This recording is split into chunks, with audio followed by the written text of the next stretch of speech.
So guys, ito yung aking dinadaanan sa tuwing ako ay pumapasok sa aking trabaho. Ayan. Kung mapapansin niyo guys, ayan ay nasa ilog, tapos ang aking sinasakayan ay yung bangka lamang. Ayan guys.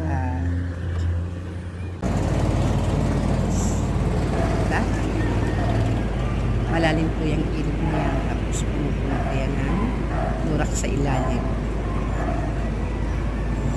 Yung dati yan ay puno-puno ng kulay green na lumpian ng mga Acapulco. Ayan, hindi na kasi dinidevelop na nila ngayon yan. Yung doon sa bandang na dinadaanan namin. Sa gilid na lang ang aming daan. Ayan ang aming dinadaanan araw-araw. Sa kami ay papasok sa nasa isla po kasi guys na pasukan.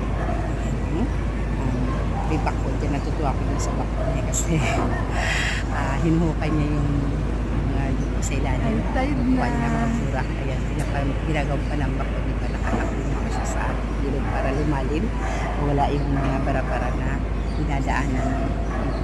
Tapos mawawala yun kasi kapag maraming burak, hindi maganda daanan mo. At saka ang dalim ng ilog, mag-aan siya, hindi siya ganda daanan guys. Kaya yan, okay naman yun na ginagawa ng bako. Talagang kinukuha niya yung mga lupa na burak, yung mga burak pinabangan.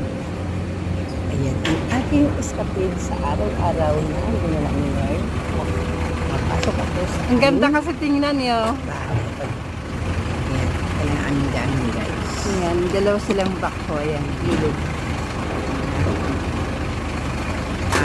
Yan ang dila ng dagat. Tatagpuan sa mga ilog ni Lord. Ayan, guys, thank you for watching again.